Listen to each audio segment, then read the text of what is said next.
Hey there friends, welcome back to Hawkeye Speaks. Today we're going to do a little chat about neo-darwinism. Did it ever occur to you guys that neo-darwinism is the biggest problem in the world today? It never really occurred to me. In fact, I never heard of neo-darwinism until I studied Lynn Margulis and Mae-Wan. And I've ran into it much more since reading those initial books. Yeah, get off the counters, buddy. This is a kitchen in progress. Today I'm going to be filling in this planter with bark the rest of the way to try to keep the cats out of there. That's what's going on here at the Earthship. Alrighty, but let's dig right into this very interesting idea. Is neo-Darwinism the biggest problem that we face in the world today? Like I said, it wouldn't occur to most of us. To many of us, we didn't know that there was such a thing as neo-Darwinism that's so very distinct from Darwinism. Well, Lynn Margulis said that Darwin himself was a Lamarckian. And Jean-Baptiste Lamarck had some interesting ideas. I haven't really studied his work, but I'm familiar with the general idea that he was a proponent of the theory of the influence of acquired characteristics, that the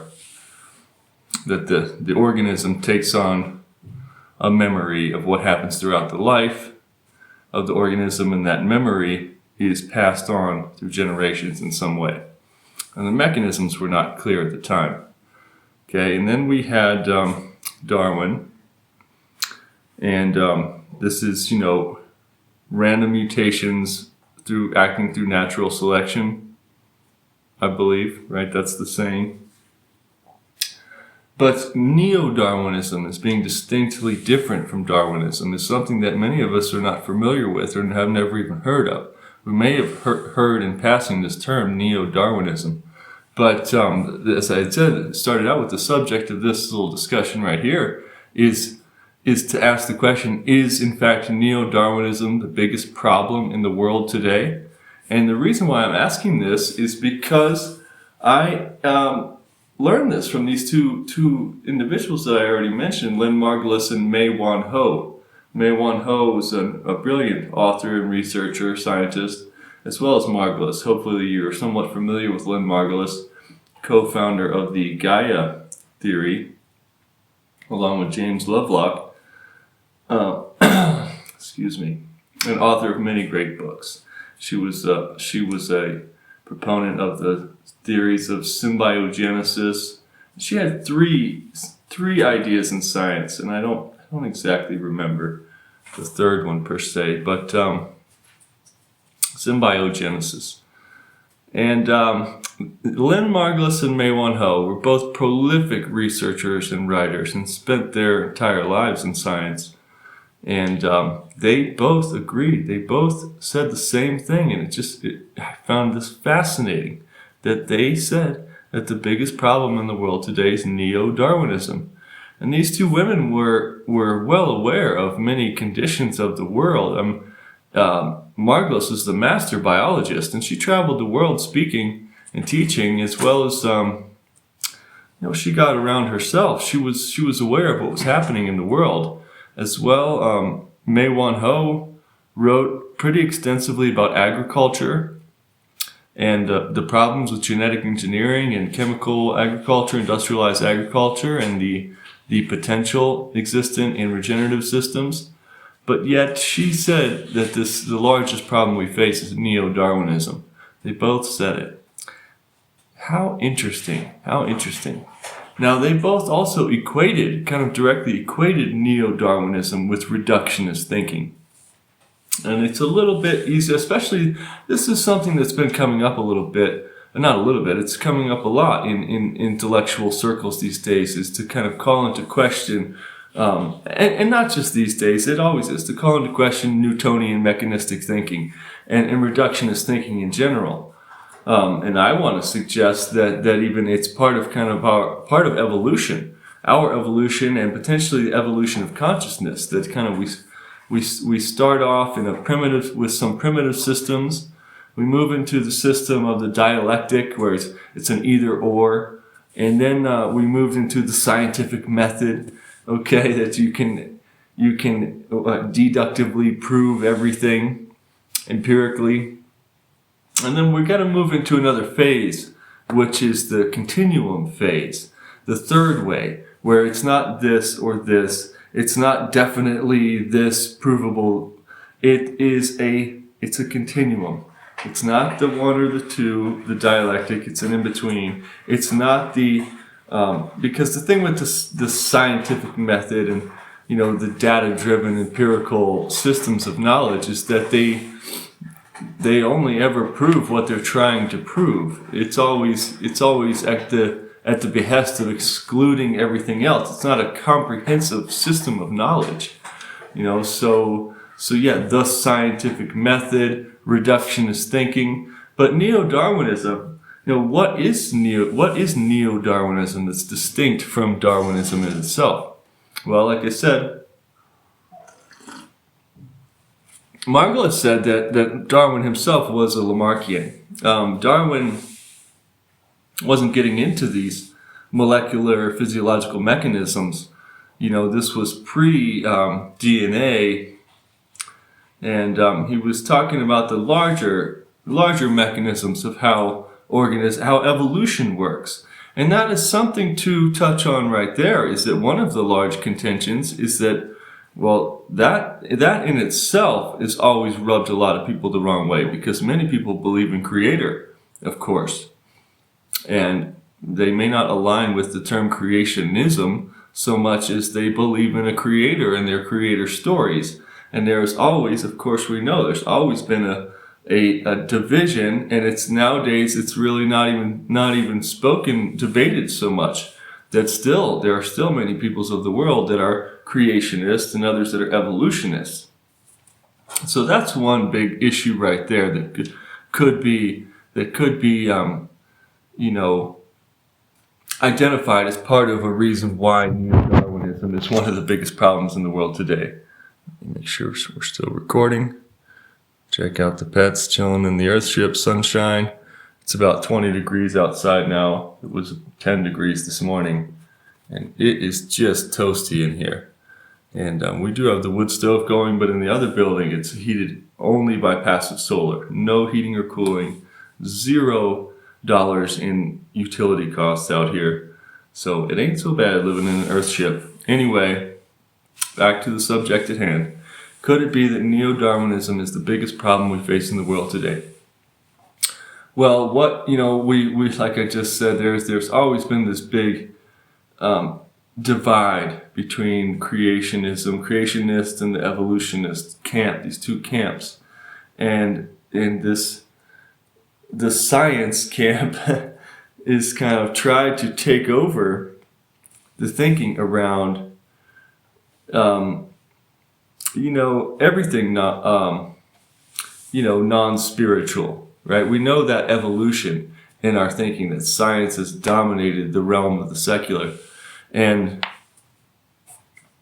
in a way, the spiritual, the pious, they hold on to their stories. It's not there hasn't been so much effort to integrate, and that's why I do emphasize the role of the third way, the continuum.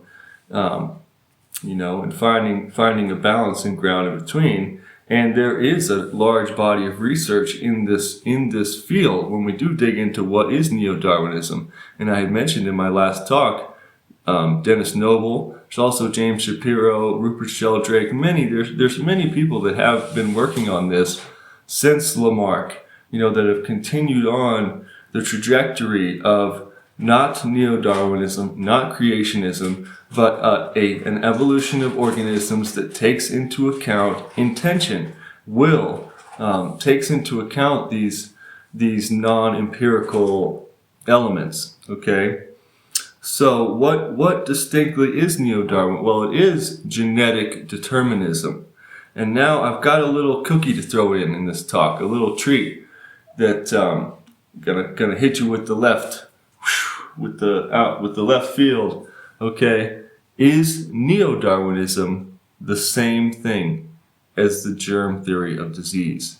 Is neo-Darwinism synonymous with the germ theory? Okay, so back to what is neo-Darwinism? It is essentially genetic determinism. The idea that the genes know what they want to be. And this led to, it leads to modern medicine. It leads to the silver bullet idea of curing diseases where you have one medicine for one illness. And that hasn't worked out so well, I don't believe. It also led to, and we're still getting into this, but we're all very familiar with the situations such as mastectomies, because you have the breast cancer gene. These type of supposedly preventive medicines based on, genetic sequencing to find out what potential diseases you're going to have. That entire situation hasn't worked out too well. It's not panning out. And even though we're still continuing down that road with the targeted gene therapies, and it hasn't completely worked out. And the idea that the genes know what they want to be, the selfish gene, that we've got a real situation down here with these cats. Psst. All right, just playing with a piece of wood. So, excuse me for that. Over here in the cat palace. All right. The selfish gene. The genes know what they want to be. Okay, now the germ theory of disease essentially states the same thing, that there are these microorganisms that are out to get you, and that they have an intention in their own sense. And it's placing intention on the part of microorganisms, which is discounting all the knowledge gained in biology, and particularly that of what is called pleomorphism, that any microorganism is not in fact a set species. There is no species of bacteria, because they trade genes back and forth. They become each other. They do the processes of mutagenesis, horizontal gene transfer, lateral gene transfer. There's different ways that it happens. And Margulis said bacteria are very promiscuous. All right, and then if you take this, that trajectory forward all the way from Lamarck through,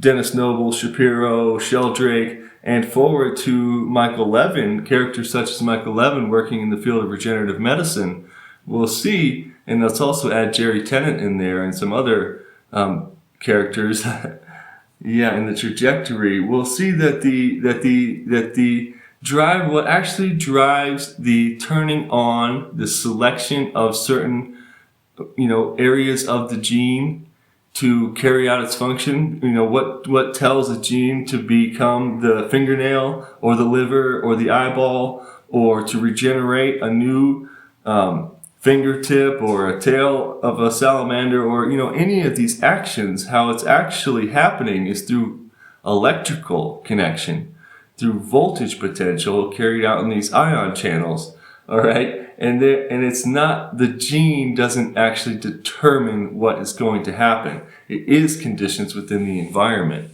Okay, and that's kind of getting into some specifics of what neo-Darwinism is, but also what neo-Darwinism isn't.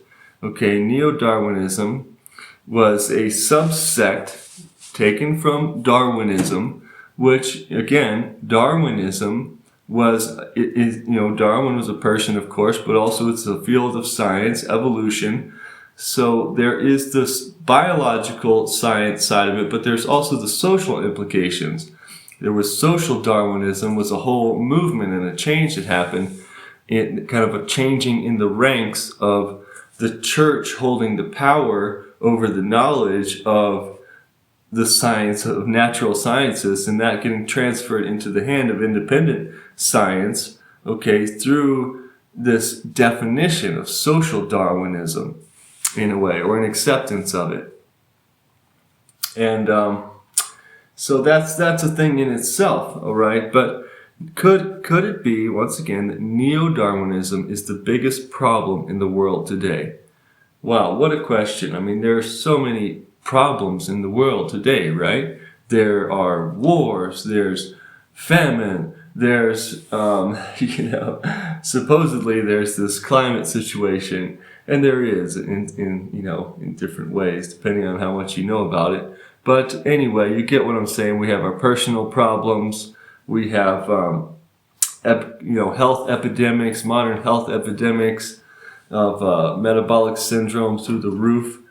And yeah, so could it be that neo-Darwinism is the biggest problem in the world today? Well, I want to suggest, friends, that in fact it may be, that Mae-Wan and Lynn Margulis, both brilliant, very prolific researchers, were in fact right about this.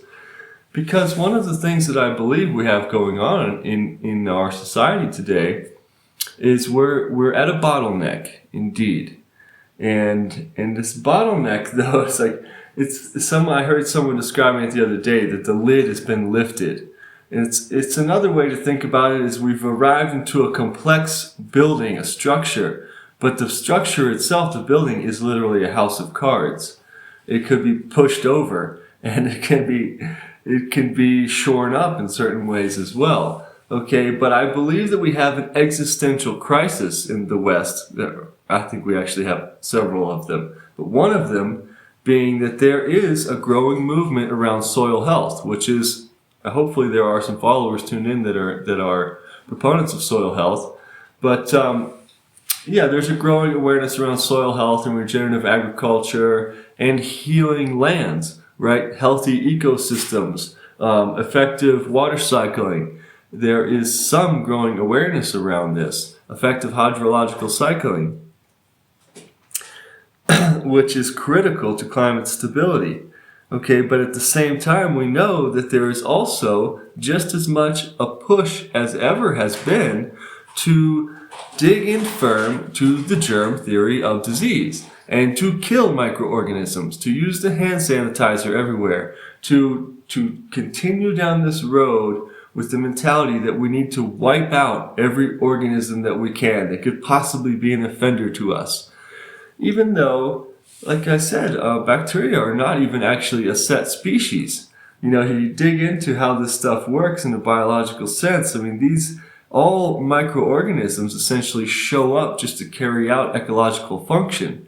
They're not out to get you so much as there may be other people in the world that are certainly out to get you. Predators are what's out to get you. And it's interesting, even with parasites, that parasites are sometimes believed to be the cause of cancer and the cause of this and that. But really, in fact, they kind of operate in the same way that bacteria do, in that they show up to carry out ecosystem function, which is to remove dead and dying material, to be the waste workers. Excuse me. So we have this existential crisis in the West, where people believe or are beginning to catch on to the idea that we should improve the health of environments around us. We should foster ecological health and stability through using sustainable forestry practices, and hopefully people are tuning in a little bit to holistic management practices on rangelands and regenerative agriculture practices in agricultural lands. Okay, but at the same time, we still have this huge idea that germs are out to get us. Okay, this is an existential crisis. And neo-Darwinism, like I said, I wanted to add that cookie in there. Is neo-Darwinism, in fact, the same thing as the germ theory of disease? So, in opposition to the germ theory of disease, there's the terrain theory. And one thing to point out about that is that if you get into studying terrain health and wellness and understanding how the milieu, the terrain, affects the development of all the potential organisms within, okay, it's just the one thing that I want to throw in there is that, of course, we don't believe that bacteria don't exist And there even was a camp that came up recently within their last situation that we went through that says viruses do not exist. And that's just absurd, okay? That is absurd.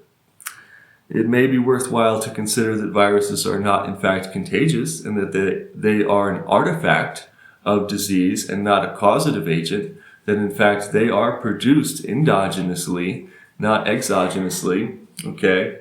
And that yes, we can produce a molecule within us that has the same genetic code because, right, the neo-darwinism, the idea that every single organism comes from one thing, and that one initial first organism is determined to be something forever.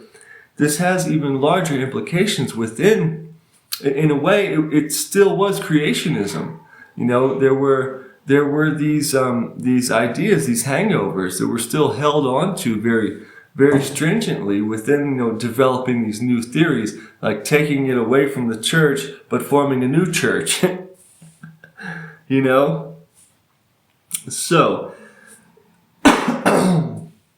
once again, is neo-Darwinism in fact the biggest problem in the world today?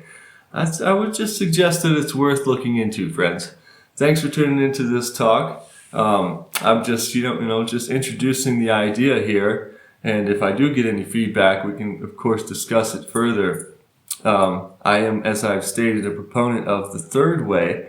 Like I say, the third way, characters such as Dennis Noble, many folks that have discussed this alternative besides just creation story and just genetic determinism.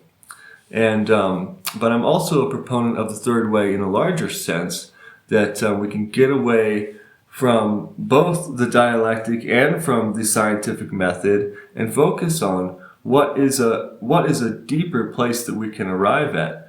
There is a wonderful book called Why the World Doesn't End by Michael Meade, where he discusses this at length and talks about, the book is primarily about the role of mythology in holding societies together, forming the fabric of society.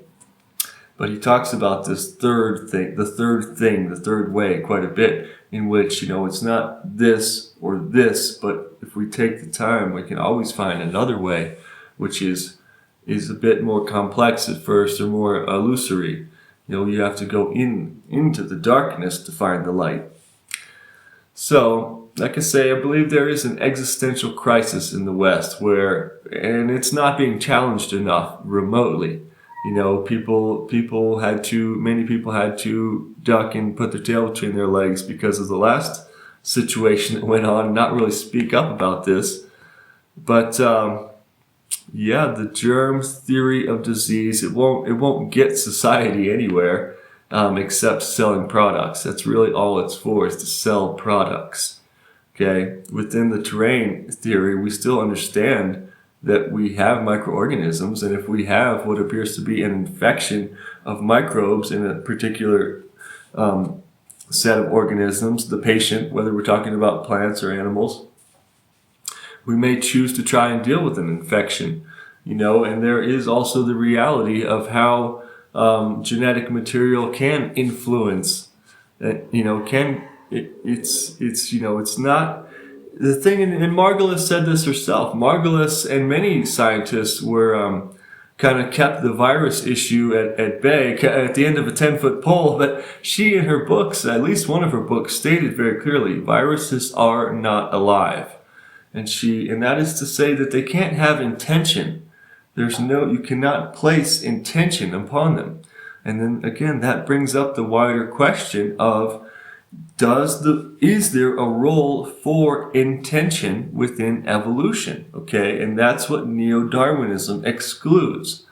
So, and that's why neo-Darwinism was in direct opposition to any type of creation stories, whereas the third way is not. We can say that there is validity in the memory, the plans, the data of genetic material. But really, one of the things about it is this idea, like what makes it, we talked about the voltage, okay, but also For me personally, what I would like to see is actual physical change. I would like to see people working together. Anyone watching this video, I would like to see a team of us together with shovels in our hands doing work, or the shovel is an example. But that's actually what I want to see. All of the talks are about psychological stuff in a way, because that's the nature of the medium that we're working with here. But my actual goal is that I would like to see real work happening in environments, and then also in architecture, building cool houses, having fun together, playing music together. I think that's where it's really at, in the building of culture and in the stewardship of environments. Okay? Which, as I'm implying, involves actual action, real work, not just always work. There's play too, but it involves not just the psychological, this talking. It involves us actually physically meeting, different groups and getting together and doing stuff. Okay, that's my actual goal of what I would like to see happen as a result of any of the work that I'm doing. And then how does that tie in with this neo-Darwinism picture? Well, the whole mentality as being a foundation of modern thinking, one of the bedrocks of people's thinking today, that genetic determinism, genes are already determined to do what they're going to do, that it really sets up this platform for an observer position, as this gentleman was just saying in the talk I was listening to this morning. What's another way we can say it? Because I'm encouraging the role of the observer, but not the passive observer, the participatory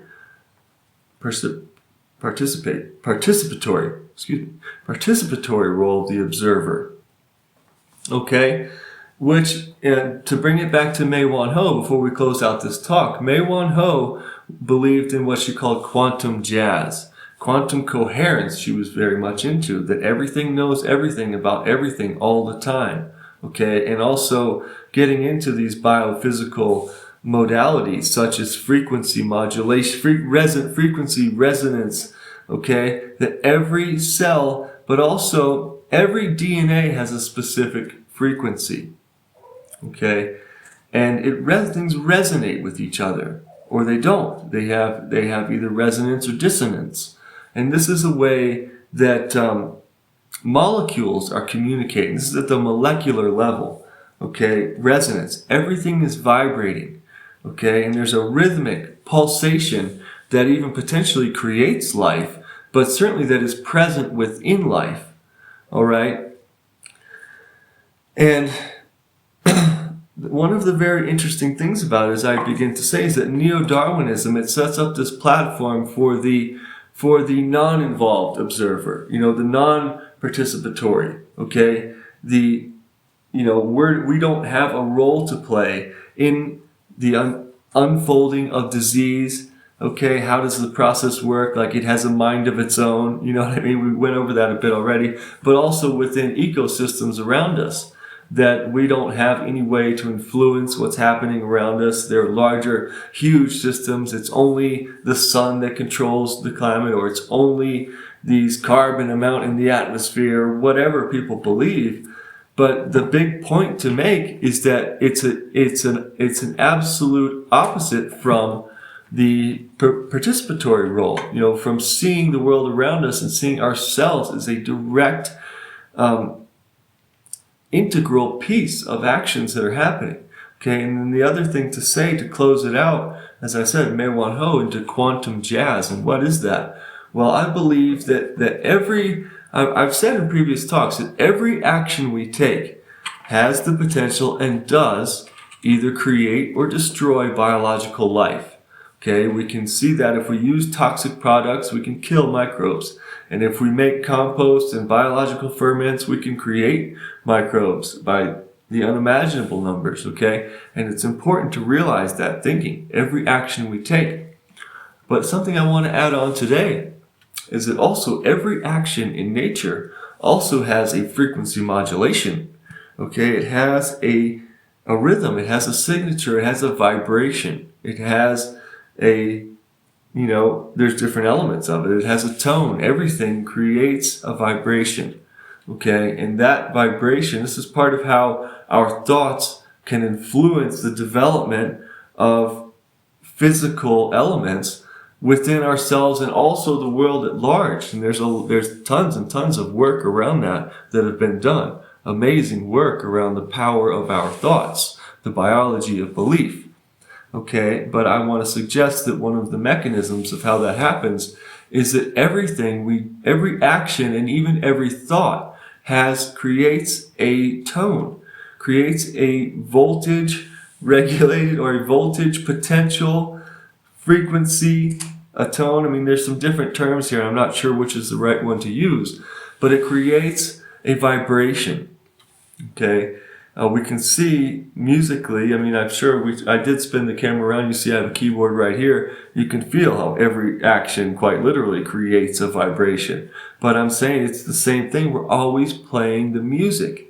And this is the big thing about what is quantum jazz and what is the bullshit factor of neo-darwinism. Well, it's all about seeing the world around us and seeing ourselves as being an integral piece of it, and having the realization that, like, oh shit, I gotta pick up my instrument and play. Well, the conductor's right there telling me what to do. Like, it's all happening all the time.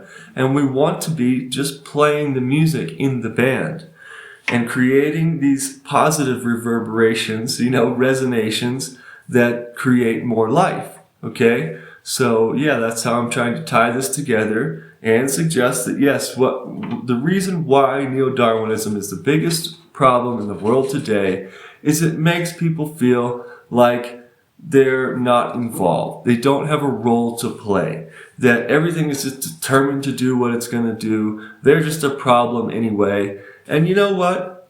Screw that. That's a bunch of garbage, okay? And I would just want to add to the pot of helping to let people know that that whole thing was always questioned. That you can hold on to your creation stories and you can believe in evolution, because it's not a genetic deterministic evolution. It's an evolution that does take into account the free will of the organism and the intention and the desires of the organism and the needs of the environment. I believe that it's potentially the needs of the environment that drive novelty. Alrighty. Well, thanks for listening to this little ramble about neo-Darwinism. I hope you're doing well today. Give us a like, a share, a subscribe. Sorry if I bothered anyone by moving the camera around a bunch or being dressed in my pajamas, but we're just chilling here on a snow day. About to go out there, like I said, and collect some more bark to place down there in the planter box to try to keep the cats out of there.